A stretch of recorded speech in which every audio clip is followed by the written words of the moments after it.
Hey folks, just coming at you today with my winning deck profile for Megacon on Saturday, which I won this mat and a box of amazing defenders. So I was playing, it was 6 rounds of Swiss. A lot of the folks from Dublin went on the Saturday, and some even went on the Sunday as well, and basically made a kind of day of it while the overall con was going on. It was a really well run event, and yeah, it was really fun, to be honest. The timing was really well planned out. There was even a break in the middle, which you don't often get at regionals, which is super fun. So this was like an OTS event with like pretty good prizing. It's actually free entry and everything, so it was really well run. But I will kick it off just with first I'll talk about matchups. So first matchup, because it's an open and free event, I ended up playing against a literal child who had maybe looked at Yu-Gi-Oh for the first time like maybe about a week ago or something, and unfortunately they just weren't they weren't really familiar with the game, and so we just tried our best to make sure they got to play some stuff. So he actually torrential tributed me twice, game 1 and game 2, and he also magic cylindered me twice. But there was a few things that when I was looking at, obviously when he was activating cards, he activated Swords of Revealing Light actually, which kept him alive for another like 3 turns, while I just sort of went through normal motions. I just didn't really do much. But he, at one stage, he put a Morphage Sloth in the scale, or Morphage Goliath, right, in the scale. And then another time he put D.D. Savant Copernicus. So it was very much a situation where someone had gotten a bunch of cards and then just put them all together and made a deck. So that was round 1, 2-0. Round 2 was against our current Nationals champion, who I always like to hype up because I think he gets embarrassed by it, which is Brady. He's been Spright. Game 1 I won die roll. I went first, and he just blew me out of the water. Game 2 I had answers for everything. I milled the crap out of him. Had crime set, Scream and all that other stuff. Was just whatever. And then game 3, I won on life points because we did some back and forth attacking, but just the time he had taken to set up his field, it wasn't able to get to that point of I guess beating me in life points. So then game 3, I was against Invoked. I wasn't sure what it was, but he made Winda on me, and he made Dragostapelia, and obviously what's it called? Some of the Invoke cards. He made a Goides at one stage. But I'll be honest, it's like Tearlament Ishizu it outpaces the deck quite a bit, so it's definitely an uphill battle for someone like them to do it. But at the same time, it's like when you're activating like Invocation, there's one stage where I literally could have ended the game right there. I forgot I had ruled Kalos on the field. He goes Invocation. I'm like, I could have just negated it and destroyed it, in which case his turn is over, but I forgot about it. But it was overall, it was quite interesting. It was a fun game. Round 4 was against Branded Tearlaments, which was really tough. It was a draw, so I went XO1. I went undefeated. It was a draw. Game 1 was incredibly long. It took a long time. I was in a winning position for quite a while, and then eventually, through the use of Branded Lost and me milling him and Retribution and just like slight little misplays on my side and using lots of shufflers to shuffle back things so that they weren't available in the grave for resources, meant that he was able to basically out-resource me in game 1, which is very surprising, to be honest, because I couldn't believe I was out-resourced by Branded, right? But at the same time, the Tearlaments added a lot to it. And then game 2, we were left with about 5 minutes on the clock right before we started siding. And I went was it like Shire in effect, and I milled scatter shot, so I was up 500 life points. And then we kept milling, and I kept milling. I did like a Guido on Killback. And eventually, because he was playing tier cards as well, he ended up with 2 Masquerade on his field, and there was literally no time left. So I set my Sulik, and I set my Triple Tactics Sound, didn't even activate it. And then time was called during my main phase, so there wasn't much less we could do. So, but like, there's no fucking way I was going to activate something. There's like no way I was going to activate something and take 1200 bird and lose. Like, but the fact that he was able to make 2 Masquerade on my turn was very, very impressive. So I think John, he came second, I think, as well. So I do want to get maybe his profile too, because the deck looked really interesting. Like, I couldn't believe it. Then round 5 was against Ishizu Tear, and it was a really, really long game. We used all of our shufflers and all of our millers. Game 1, I won. To be honest, I won out of like slight bad manner play, which was I used Diablosis, and I milled his last 3 cards. I banished his last 3 cards face down. So, but I had game on board anyway, so I didn't really need to do much. And then game 2, we had no time left at all. It was going to be a draw, because it turned out he didn't play any burn cards, so he went first, but he couldn't get to sprint and mill a scattershot because he didn't have it. So it was only possible to be a win and a draw, which means I won. So yeah, and then game 3 was Bestial Spright. He made full combo game 1. I lost game 2. Was able to do enough and just did a lot of damage. Game 3, he bricked, and I opened some cards and just whittled his life points down to the point of no return. He had 400 life points left at the end of the game, when he finally got the chance to start playing, and was in a position where he couldn't get to the full 8k damage. So just kind of called it there at that stage. But yeah, so it's really cool. Anyways, into profile. I talked too much about matchups there. 3 Shiren, 3 Morelli, 3 Havness, 2 Rhino Heart. Perfect. That's it. I'm not going to talk about it. 3 Medora, 3 Keldo, 3 Kelbeck, 3 Agido. I just like milling people's cards, especially when it's rogue. It's like, it doesn't really matter. You just mill them. As long as you know it's not Tearlament, you mill them. So that was fine. Then we got 1 Herald of Orange Light, and then we get into, so I'm not playing Bestials. This is not Bestial Ishizu Tearlament. This is Kashtira. Main reason being, I don't like the Bestial wars that go on between banish, like, oh, I target your guy and you banish it or whatever, right? I don't like that stuff. I actually prefer this sort of pressure on boards thing, right? It's actually really, really fun and really interesting, and they're just big monsters, right? So, you know, I played 3 Unicorn, 3 Fenrir, and 1 Birth, right?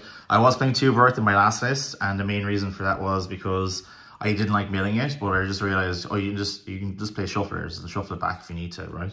And also, I kind of misunderstood the importance of Dugaris to get to this monster as well. So, the one thing I would say is this Kashtira list is like, it's really good against Rogue. It's really good if you are playing a format where you're always getting shifted, so that you actually still have something to do all the time, because it's incredibly annoying to play. Like, sometimes you end up with the board of, they shifter you, like they blind shifter you, you can end up with a Fenrir and Baguska, right? That's kind of the holy grail play, unfortunately, you know, but it has to be enough, hopefully, and when it is, it's just a case of you sit there and then you've got a big monster on board. And the other thing as well with the Kashtiras is, if your opponent breaks, you punish them for it incredibly hard, right? So if they break and they pass on basically nothing, you can summon Fenrir, or like if you open like Fenrir and Unicorn, or Fenrir and Birth, or something else like that, which is a surprisingly uncommon hand, or not uncommon hand, and you just end up with like 2 big monsters, and then normal summoning a Kashtira or not normal summoning a Kashtira, special summoning a Shiren, right? And that's like nearly 8k on board from those 2 monsters. And then main phase 2, you can just make Diablosis and stuff like that.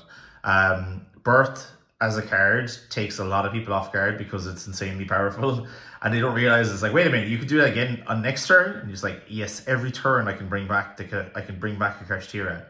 So then they realize they have to deal with that card. So it means that they're not necessarily dealing with Pearl Rhino, but usually they're dealing with Pearl Rhino too. But like, it gives them a lot of things that they have to interact with and deal with, you know. So, and that's the name of the game with this deck anyway. So 3 Pearl Rhino, 1 Terraforming, 1 Instant Fusion, 2 triple Tactics talents. I'll be honest, I don't like Tactics. It was okay for this one. At one stage I stole, in the Tearlament deck, I stole their Kickalo. I stole their Kaleido Heart, made Dark, and then took back their Kaleido Heart again, which was quite cool with Tactics. So it really depends. A lot of the locals I go to, either the people don't break and don't play any hand traps, or they just don't play any hand traps, so Tactics becomes useless. But because I'm milling the crap out of people, if you're in like Ishizu Tear or anything else like that, and it's your turn, Tactics is really solid. So that's actually where the logic comes from for this one. I was kind of anti this deck anti this card because of it not popping up against people who weren't playing as many hand traps as they used to be. But because you're basically forcing interaction when you mill your opponent, you're actually physically making your Tactics live most of the time anyway, so it's fine. 1 Heartbeat because of Rogue. It's nice to have just sort of a main deck out to back row and things like that. And also it can get your play started if you discard like a Kelbeck or a Keldo or a Nagido or a Shiren or anything, right? And it can actually be quite useful from that perspective. And also the ability to add back a trap that you've already milled is quite handy. 2 Scream, it's just a god card. I will say you need to be aware of the fact that this card is live and on your board. Makes all monsters lose 500 attack. It's insane.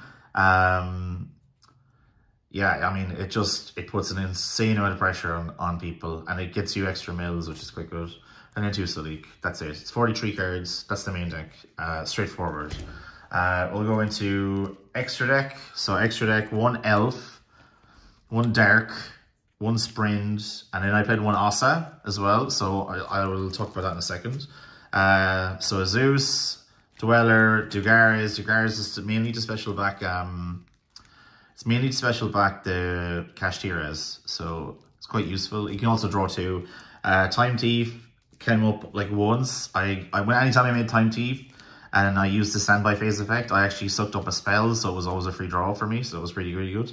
Baguska was insane against the branded matchup, the branded tier matchup.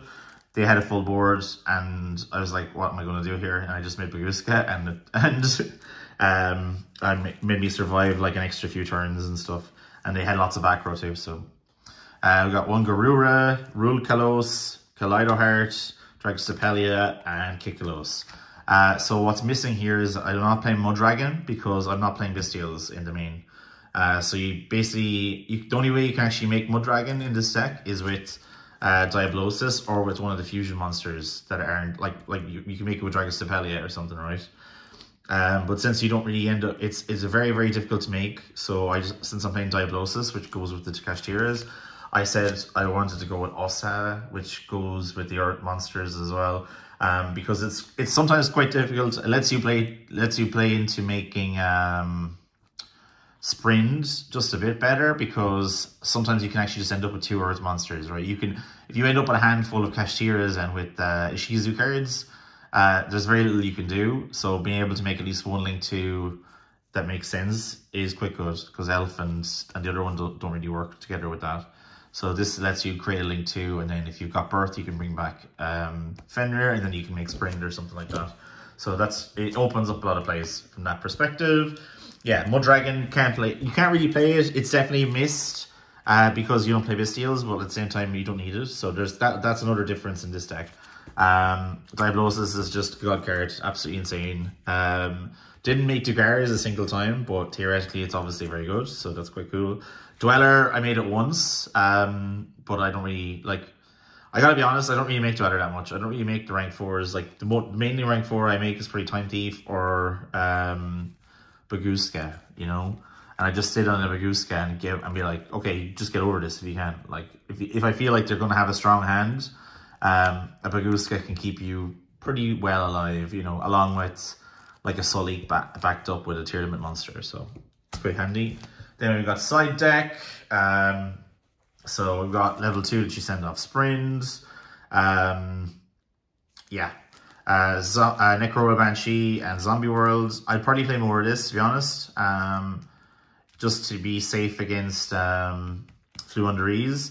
Didn't side it in at all. Usually I tend to, in some decks I will tend to side this in to disrupt their plays. Like against Dark World, if you're ever playing Dark World, I sometimes side this in because it makes it so that their gates of Dark World aren't active because they can't banish a Fiend monster because it's not a Fiend monster, it's a Zombie monster.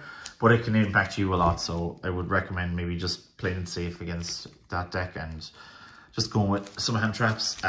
So then I'm playing 1 Saronir and 1 Druid Worm. In my side, I don't play Magnemite. I'm not giving my opponent the opportunity to summon my Magnemite with a Dark, so this is if I want to do that, which I have done it before. But I'll be honest, this doesn't come up because I'm obviously playing so minimal number of them. But it's more so just in the instance where these are decent enough that they're useful. Like I'd side them in the mirror basically if I was going second. If I was going first, I wouldn't even bother. So that kind of shows you my philosophy in terms of using this deck. It's like sort of strange. Then we got Tearlament Crime. Crime is just a good card. It's your going first option. It's just quite useful. So I basically, most of the time if I'm going first, I'm siding in Crime and in my 3 Imperms. And that's kind of it. And maybe a Heartbeat if I thought that they were going to do something weird, but I don't really, it's not really a big deal. But mainly just these 4, right? So Imperm's obviously a good card going second as well, but it's mainly for just, to give you more versatility going second. Or going first when you have some back row. Like these could be Strike or they could be Judgment or anything, like, but it's just Imperm. So that's all. And then final cards, we've got Dark Ruler No More. 3 of them, really, really good cards. Very good against Spright. Also insanely good against basically anything that puts up big monsters that you need to beat over, you know. And then you've got Tearlament's Heartbeat, which is like, so I went with 2 Twin Twisters and a Heartbeat, and I have a Heartbeat in the main, so that's basically 4 back row removal. I like the quick play ones because they make your matchup against something like Branded, which actually can be trouble for this deck, and also what's the deck as well, and Flunder as well, because they need to activate in the main phase too, or in the main phase as well. So these help kind of clear that out. Lightning Storm I don't find is good enough. So I went with this. I would go maybe, you could go with 3 Twin Twisters as well. But yeah, like the shuffle back is actually not too bad. And the fact that it's like Ascend as well is quite good. So, yeah, that's kind of the side deck and the main deck. In terms of shout outs, I don't really know, like, I did some sort of workshopping with some of the folks in Team Curry Bros when Ross was doing his what he was going to play for Bangor regionals. So big shout out to Ross and all those guys. They got my brain stewing on it. I didn't do Tornado Dragon like they did, but like the use of tactics, and I took out evenly matched as well after I thought about it for just 5 seconds and realized that it gets in the way, especially if you're playing like the main deck Bastille one. But like overall, the deck is really solid and it puts up so much damage. Basically, that's kind of what it boils down to. And like the engine itself and the deck, the main deck itself is actually so powerful that there's very little requirements to side. And now don't get me wrong, if I'm siding for second against a deck that I'm kind of worried about, which sometimes is like Spright, to be honest. So Spright is pretty worrisome. So I would be like, okay, I'd be taking out 2 Scream. I'd nearly take out 2 Sully. I'd take out the 2 Tactics. I'd take out a Fenrir. a Unicorn, and a Guido, and maybe a Medora as well. And then that would be all these cards I'd side out, and I'd put in the 3 Imperms and other stuff, or the 3 Imperms, the 3 Dark Rooters, the 3 Twin Twisters, because you don't want to commit anything, and sometimes if they side into things like Double Cross or into Smashers, you want to get rid of those as well. Along with, yeah, that's kind of it. Like, so you end up siding maybe 10 cards, or like 10 cards, 4 cards, or if you think they're going to side in Floodgates, then you might side in going first. You could end up siding in something like just an extra Twin Twisters just to be safe. Or like if they have a field spell that's like really important, you know. But yeah, that's like my list. So that's my first place. First place Megacon live list. It was quite good, and then congrats to Ola as well, the guy who did he actually did the Kashtira list on my channels already. So he won the Sunday with Ishizu Tear. So it was like a pretty decent show up, and I could see that the top 4 was like a lot of players that were like going to this event, because pricing, I'll be honest, pricing was insane. Really, really good pricing. I mean, coming away with like a really nice mat in a box for coming first. Free tournaments, really, really good. They also give out field centers as well, so we got field centers too. So overall, I was really impressed. It was really well run by KC Comics, and I do recommend if you ever seen them running events. It was really well run.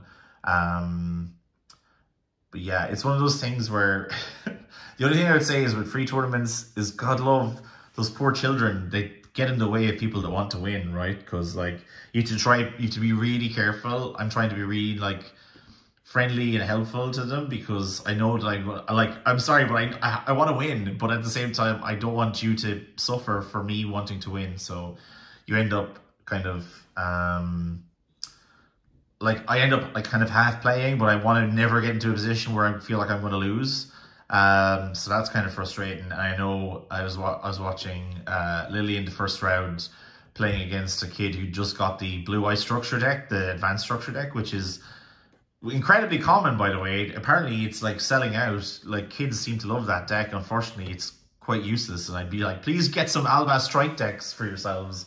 You know, if you can play something that works, that does work well, and branded and Alba Strike could be the choice, I would say. But obviously Blue Eyes White Dragon is just too appealing to kids.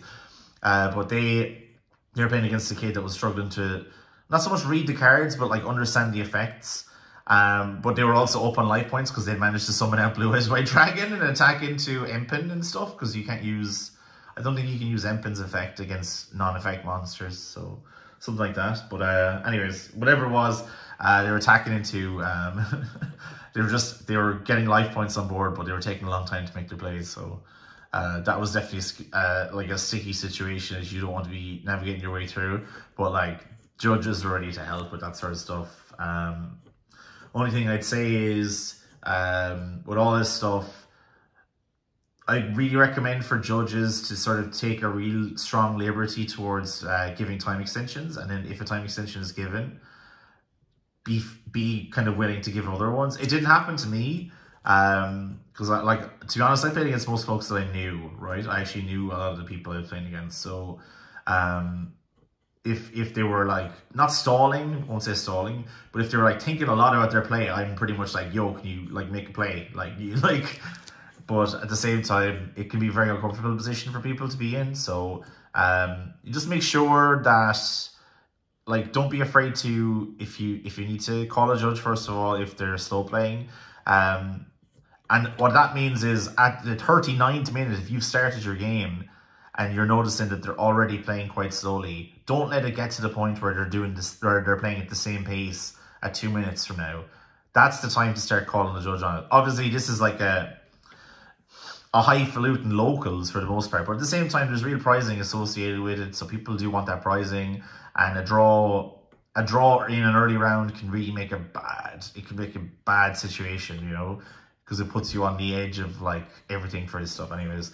But that's about it. I'm ranting now at this stage. So basically I mean, the time rules are what they are, so be very careful and be aware of them, but also play at a reasonable freaking pace.